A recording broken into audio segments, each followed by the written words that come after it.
Assalamualaikum warahmatullahi wabarakatuh. Kita ikuti lagi kuliah online ya. Kita bisa bertemu kembali dalam kuliah online. Ini melanjutkan materi daripada hukum acara perdata. Ya, tolong disimak ya. Nanti PowerPoint-nya sudah saya taruh di Vclass ya, Vclass ya. Ini sedikit perlu saya sampaikan tentang asas-asas dan jenis putusan hakim ya. Jadi akan saya sampaikan tentang apa itu asas dalam putusan hakim. Sebagaimana diketahui bahwa pengadilan, kalau kita mengacu kepada Undang-Undang Kekuasaan Kehakiman, pengadilan itu tidak boleh menolak perkara yang diajukan dengan alasan dasar hukumnya tidak ada atau dasar hukumnya tidak jelas. Tetapi pengadilan, dalam hal ini para jurisnya, hakim, itu punya kewajiban untuk menggali nilai-nilai yang hidup di masyarakat. Untuk apa? Untuk menemukan hukum. Supaya apa? Jelas. Ya, jelas. Sehingga apakah suatu permohonan nanti itu ditolak atau diterima, itu akan didasarkan pada dasar putusan. Ya, dasar putusan. Karena prinsip hukum di Indonesia itu prinsipnya Suryanovidius ya. Jadi hakim itu dianggap yang memahami hukum. Sehingga karena hakim itu dipandang yang bisa memahami hukum, maka hakim tadi saya sampaikan wajib menggali sumber-sumber hukum, baik itu sumber hukum yang tidak tertulis maupun sumber hukum yang tertulis.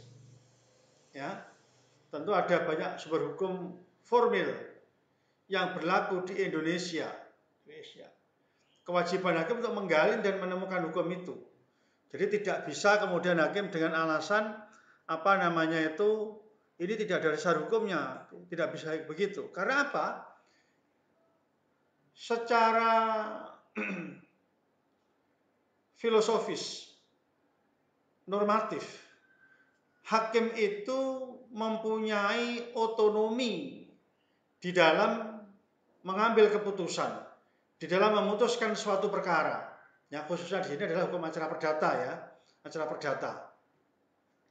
Karena hakim itu nanti katakanlah sebagai katup penekan untuk menentukan siapa yang benar, siapa yang salah.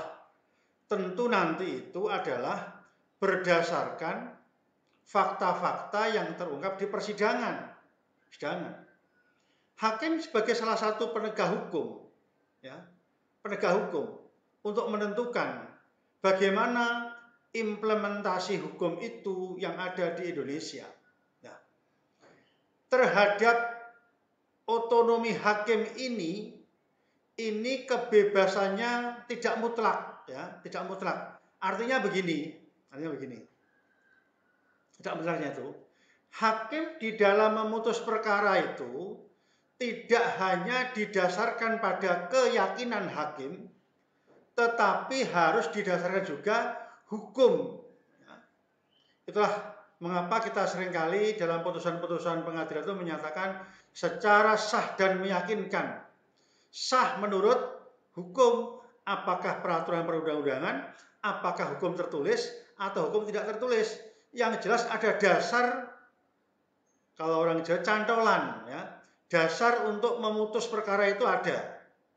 Ya, di samping keyakinan hakim.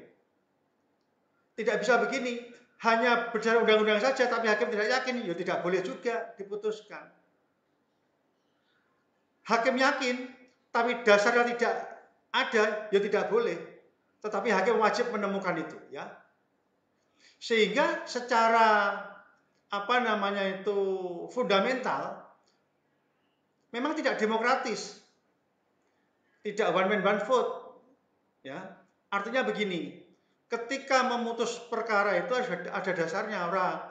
Masa demokrasi di sini adalah demokrasi dalam arti tidak melihat benar dan salah loh ya. Itulah mengapa saya katakan tidak demokratis, karena demokrasi tidak melihat benar dan salahnya. Dalam hakim itu harus melihat dari aspek hukumnya, dari sisi hukumnya bagaimana. Ada banyak aspek, maka ketika hakim memutus suatu perkara untuk memberikan keadilan dan kepastian hukum bagi masyarakat. Ya. Oleh karena itu, hakim di dalam memutus perkara itu punya namanya hak imunitas total. Maksudnya, hakim itu tidak dapat dipersalahkan karena putusannya dianggap salah. Ya. Misalnya dieksaminasi misalnya, oh putusannya keliru dan sebagainya. Itu tidak dapat dipersalahkan karena putusannya. Tidak boleh. Tidak boleh. Ketika kita tidak puas dengan putusan hakim itu, maka ada upaya hukum. Artinya ada jalur ya yang diberikan oleh hukum itu, kita untuk mengikuti arah atau upaya hukum yang diberikan, ya, diberikan oleh peraturan perundang-undangan. Karena sifat daripada hukum acara itu kan memang limitatif ya, rigid. Jadi hakim tidak bisa dipersalahkan. Nah, mengapa tidak bisa dipersalahkan?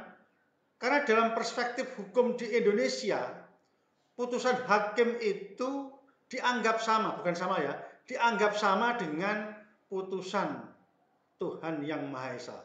Jadi sangat ya sesuatu yang tidak dapat dipersalahkan itulah. Jadi itulah mengapa ketika seorang hakim akan memutus perkara itu ya pasti akan ada irah-irah ya, demi keadilan berdasarkan ketuhanan Yang Maha Esa. Ya. Berbeda di negara-negara lain. Di kita itu hakim dalam memutus perkara itu harus mempertanggungjawabkan kepada Tuhan Yang Maha Esa. Ya, jadi bukan sama tetapi mempertanggungjawabkan. Tadi saya katakan dianggap sama karena memang dalam putusan itu nanti ada irah-irah.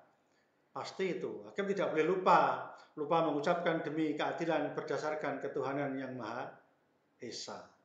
Nah, dengan kewenangan-kewenangan hakim yang diatur dalam kekuasaan kehakiman, ya, Undang-Undang Nomor 48 tahun 2009, ya, maka atas kewenangan itu hakim itu dalam memutus perkara berdasarkan fakta di persidangan, ya kan, maka ada yang namanya musyawarah hakim, Ratkamer, musyawarah hakim, ya. Kalau merujuk dalam pasal 14, ya, Undang-Undang Kekuasaan Kehakiman, itu putusan diambil berdasarkan musyawarah hakim yang bersifat rahasia. Jadi musyawarah misalnya setelah persidangan hukum acara perdata, sengketa waris, sengketa apapun namanya, perbuatan melawan hukum, maka ada istilahnya musyawarah hakim. Untuk apa? Untuk menentukan siapa yang benar, siapa yang salah, ya, siapa yang benar, siapa yang salah. Nah, musyawarah ini sifatnya rahasia.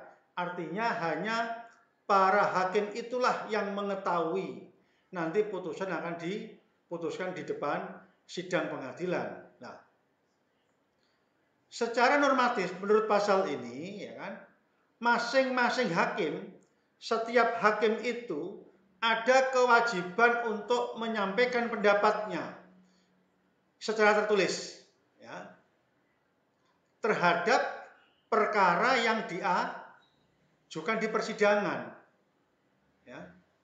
Dan pendapat-pendapat nanti ini dari masing-masing hakim, itulah mengapa hakim itu selalu ganjil, ya, 1, 3, 5 dan seterusnya. Ya. Masing-masing pendapat nanti ini, ya kan, kemudian memang nanti bisa jadi ada kesepakatan. Misalnya hakimnya 3, masing-masing hakim bersepakat untuk memutuskan suatu perkara, sependapat. Tetapi bisa jadi di antara 3 hakim atau majelis hakim ini pendapatnya berbeda-beda, ya, tidak mencapai mufakat. Kalau hakim ada salah satu atau ada beda pendapat, maka ini wajib dimuat di dalam putusan. Hakim boleh melakukan dissenting opinion, beda pendapat dengan hakim yang lain, meskipun nanti putusan yang digunakan adalah putusan yang disepakati tadi. Misalnya ada 2 hakim misalnya sepakat, yang satu tidak, maka yang satu boleh melakukan dissenting opinion, ya, punya pendapat hukum sendiri, ya. Ya tentu nanti putusan akhirnya akan menggunakan putusan yang 2 majelis hakim, ya. Ini adalah berkaitan karena kebebasan hakim di dalam memutus perkara, ya. Beliaunya atau seringkali disebut sebagai yang mulia majelis hakim itu mempunyai otonomi, mempunyai kebebasan untuk memutus suatu perkara secara bebas, ya, secara bebas. Nah, ini akan saya sampaikan tentang, karena bebas itu kan tidak kemudian sebebas-bebasnya, tadi saya sampaikan ada norma, ada aturan, ada azas. Nah, ini akan saya sampaikan tentang asas-asas di dalam hakim memutus perkara. Yang pertama, asasnya adalah dalam memutus perkara harus memuat dasar-dasar alasan yang jelas, rinci, ya, rinci. Artinya begini, kalau dalam gugatan itu akan menguraikan posita, menguraikan petitum, maka ketika hakim akan menerima, menolak, mengabulkan, ya, terhadap suatu alat bukti, maka harus dijelaskan di situ. Di masing-masing petitum ketika mau diputuskan, maksudnya petitum adalah apa yang diminta, apa yang dituntut. Itu hakim wajib memberikan argumentasinya, dasarnya, ya, dasarnya. Apa dasarnya? Ya, tentu akan berdasarkan pada hukum formil yang berlaku di Indonesia, yaitu perundang-undangan bisa, hukum kebiasaan bisa, jurisprudensi bisa, atau doktrin hukum, pendapat para ahli hukum, boleh-boleh saja. Karena memang ini sumber hukum yang diakui sebagai dasar untuk memutuskan suatu perkara. Ya, jadi itu sumber hukumnya. Ini nanti bisa dibaca saudara, tentang dasar alasan tadi, bisa saudara buka pasal 50, ya, Undang-Undang Kekuasaan Kehakiman, ya, 48 tahun 2009. Ini asas yang pertama, ya. Asas yang kedua, hakim wajib mengadili seluruh bagian gugatan.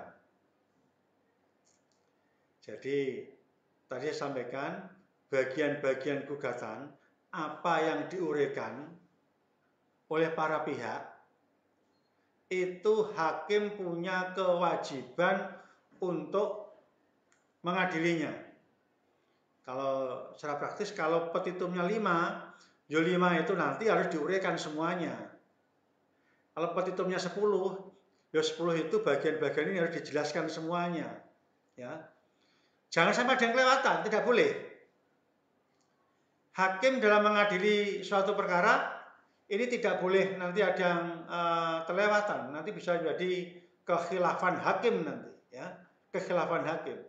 Nanti bisa pihak yang tidak puas bisa mengajukan upaya hukum luar biasa nanti itu, ya, karena ada kekhilafan hakim, ya. Kewajiban mengadili seluruh bagian gugatan, baik posita maupun petitumnya, Itu dasarnya adalah pasal 178 HIR atau pasal 189 ayat 2 RBG. Ada juga diatur dalam pasal 50 RV. Ya, RV. Ya. Jadi seluruh bagian-bagian nanti ada kewajiban hakim untuk katakanlah memberikan atau keadilan di situ, ya, putusannya. Yang ketiga, hakim tidak boleh mengabulkan apa yang tidak diminta, apa yang tidak dituntut, melebihi apa yang dituntut. Tidak boleh. Tidak boleh. Kalau dalam hukum acara perdata itu nanti masuk kategori ultra petitum partium atau ultra petita. Melampaui batas apa yang diminta. Kalau sampai terjadi maka pihak lawan yang tidak puas tadi bisa mengajukan upaya hukum. Ya. Misalnya dalam tuntutannya itu hakim itu misalnya tuntutannya minta 100 juta. Hakim memutus misalnya 200 juta. Maka ini adalah ultra petita, ya. Melampaui batas apa yang dituntut. Ini nanti berbeda ya kalau dalam hukum pidana loh ya. Ini perlu saya sampaikan. Maka sejak awal kuliah sering saya sampaikan, tolong catatan hukum acara pidana dipisah dengan hukum acara perdata. Biar nanti tidak salah persepsi. Karena dalam hukum pidana, hakim itu punya kebebasan. Dituntut 2 tahun, dia majelis hakim itu beliaunya bisa memutus lebih dari 2 tahun. Itu pidana.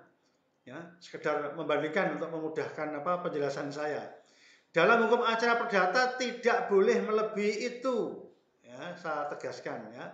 Tidak boleh membuat putusan secara ultra petita. Ini hukum acara ini memang berbeda dengan hukum acara pidana. Kemudian prinsip yang berikutnya adalah putusan itu harus ya diucapkan di muka umum. Ya. Pengertian di muka umum ini mengandung prinsip ya. Yang pertama, prinsip keterbukaan umum ya yang bersifat imperatif, perintah undang-undang itu. Tidak boleh tidak. Tujuannya apa? Tujuannya adalah untuk menjaga objektivitas dari putusan. Orang bisa menilai nanti itu. Ya. Orang bisa menilai. Karena siapa yang menang, siapa yang kalah.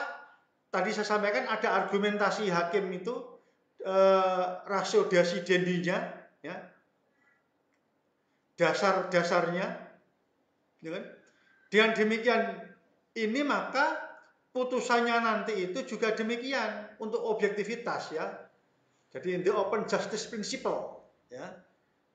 Jadi ada prinsip keterbukaan yang sifatnya imperatif, perintah undang-undang. Ya, perintah undang-undang. Perintah hukum ya. Di prinsip terbuka umum tadi ini mengandung arti yang pertama adalah prinsip perintah undang-undang. Yang kedua, apabila hakim tidak mengucapkan atau menyatakan putusan yang terbuka untuk umum, maka akibatnya hakim adalah melanggar asas keterbukaan. Akibatnya apa? Putusannya dapat dinyatakan batal demi hukum. Nanti bisa dibaca dalam pasal 13 Undang-Undang Kekuasaan Kehakiman. Jika hakim itu lalai atau tidak mengucapkan dinyatakan terbuka untuk umum, ya, terbuka umum, maka putusannya dapat dinyatakan batal demi hukum.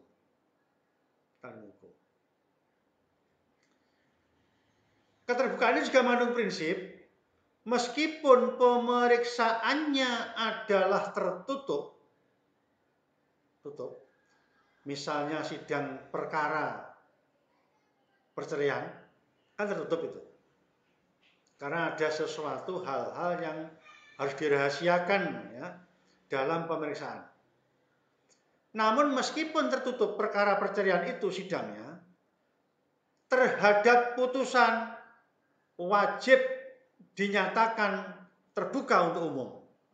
Jadi tidak bisa hakim itu kemudian karena tertutup maka putusan tertutup juga, tidak. Ya. Tetap harus dinyatakan terbuka untuk umum. Supaya apa? Supaya publik mengetahui bagaimana hasil putusan yang dikeluarkan oleh majelis hakim. Nah, prinsip keterbukaan umum tadi ini adalah wajib diucapkan di dalam sidang pengadilan. Ya, jadi yang dimaksud terbuka tadi itu saya ulangi, prinsip keterbukaan tadi syarat imperatif. Kemudian jika melanggar ada batal demi hukum, ya kan, meskipun tertutup untuk perkara tertentu tetap dinyatakan terbuka untuk umum. Kemudian yang berikutnya harus diucapkan di depan sidang pengadilan. Nah, karena terbuka untuk umum maka bisa jadi di dalam proses di era sekarang ini bisa disiarkan melalui televisi, media sosial, silakan, bebas kalau putusan itu, karena memang itu hak masyarakat untuk bisa mengakses daripada putusan hakim, ya, putusan hakim. Jadi dinyatakan terbuka untuk umum. Ya, itu adalah asas-asas daripada putusan hakim, ya, putusan hakim. Nah, ini akan saya sampaikan tentang jenis putusan, ya. Jenis putusan hakim dilihat dari berbagai aspek. Jadi kita itu kan sering mendengar ya beberapa putusan hakim, tinggal jenisnya apa, ditinjau dari aspek mana, gitu loh. Nanti akan masuk tahu jenis putusan hakim itu. Nah, dilihat dari aspek kehadiran para pihak. Kehadiran para pihak. Maka itu ada yang namanya putusan gugur. Kapan itu? Jika penggugat tidak hadir di persidangan. Jadi proses persidangan, kemudian sudah mengajukan, ternyata penggugat atau para penggugat tidak mau hadir. Maka hakim atas kewenangannya dapat memberikan putusan gugur. Ya logikanya dia yang maju dan dia tidak mengikuti persidangan, gugur. Yang kedua, dilihat dari aspek kehadirannya. Ada putusan yang namanya first take, yaitu putusan tanpa hadirnya tergugat. Ya tentu telah melalui panggilan patut loh ya. Jadi ini saya menjelaskan jenis putusan dilihat dari aspek ketidakhadiran, ya, kehadiran dari para pihak. Yang ketiga namanya kontradiktur, maksudnya para pihak hadir di dalam persidangan. Ini jika kita ingin melihat putusan dilihat dari aspek kehadiran para pihak. Yang kedua, putusan dilihat dari sifatnya, maksudnya aspek sifatnya. Itu juga ada 3. Namanya putusan deklaratur, yang kedua konstitutif, yang ketiga kondemnatur. Ya. Deklaratur adalah putusan yang sifatnya mengumumkan, declare, ya, declare, mengumumkan. Hanya sifatnya mengumumkan saja sifatnya itu. Misalnya berupa penetapan, misalnya penetapan pengadilan terhadap penulisan salah nama, ya, misalnya salah nama. Atau lagi misalnya yang declare itu misalnya pengesahan anak angkat, ya, kan yang mengumumkan saja, ya, akibat hukumnya pengumuman tadi itu, ya. Misalnya kalau dulu ada tulisan SOE, sekarang pakai SU misalnya. Kan ada sering kali muncul salah nama. Maka penetapan ini namanya bersifat deklaratur, declare ya, declare. Kalau yang konstitutif ini adalah putusan yang bersifat menimbulkan akibat hukum baru. Akibat hukum baru. Contoh, misalnya kasus perceraian. Dulunya adalah suami istri, ya kan? Maka sejak diputuskan oleh pengadilan menjadi janda dan duda, ada status baru kan? Atau kalau dalam apa namanya undang-undang kepalitan di PT misalnya, tentang kepalitan misalnya, bisa juga sifatnya konstitutif, ya, konstitutif, ya. Kemudian yang sifatnya kondemnatur. Ya. Kondemnatur itu maksudnya adalah putusan yang sifatnya menghukum seseorang untuk melakukan atau tidak melakukan satu perbuatan. Misalnya, tergugat harus membayar denda, menyatakan tergugat membayar denda 100 juta misalnya saja. Memerintahkan tergugat menyerahkan objek dan seterusnya. Atau memerintahkan tergugat untuk mengkosongkan objek. Ya. Ini sifatnya menghukum. Ya. Menghukum untuk melaksanakan suatu perintah. Perintah daripada hakim. Ya. Perintah hakim. Namanya kondemnatur namanya. Kemudian berikutnya adalah putusan dilihat dari aspek saat penjatuhannya. Ya. Saat penjatuhannya. Saat menjatuhkan putusan dulu. Maka ada putusan yang namanya putusan sela. Artinya putusan sela itu diberikan, ya kan? Proses masih berlangsung. Proses masih berlangsung, ya. Memang bisa jadi putusan sela itu bersama putusan akhir bisa jadi. Yang kedua namanya putusan akhir. Ya, saya contohkan begini. Kalau putusan sela, misalnya putusan yang sifatnya insidentil misalnya. Kemarin pernah saya jelaskan materi tentang intervensi pihak ketiga ya, vogging, tussenkomst, berjaring ya kan. Misalnya hakim memutuskan namanya putusan sela namanya. Putus sela, misalnya tergugat, pelawan adalah pelawan yang sah misalnya. Itu dinyatakan dalam putusan sela. Proses masih berlangsung, nanti masih ada pembuktian dan sebagainya, bisa jadi begitu. Nah, kalau putusan akhir, ya, itu putusan itu sudah selesai proses pemeriksaannya. Artinya tidak ada proses pembuktian lagi, tidak ada proses pemeriksaan lagi, sudah selesai diputus, dok, menang penggugat, menang tergugat, misalnya ya, misalnya. Nah, tetapi nanti masih ada upaya hukum. Ini belum punya kekuatan hukum tetap loh ya. Tetapi proses pemeriksaan sudah selesai. Memang dimungkinkan tadi saya sampaikan, bisa putusan sela bersama putusan akhirnya hanya teknik pengambilan putusan saja. Itu prinsipnya hanya ada dua tadi itu. Putusan sela atau kita sering mendengar itu sebagai apa ya? Putusan serta merta ya, sama itu. Nah, jadi apa namanya? Selama proses persidangan. Kemudian putusan dilihat dari isi gugatan, ya, isi gugatan.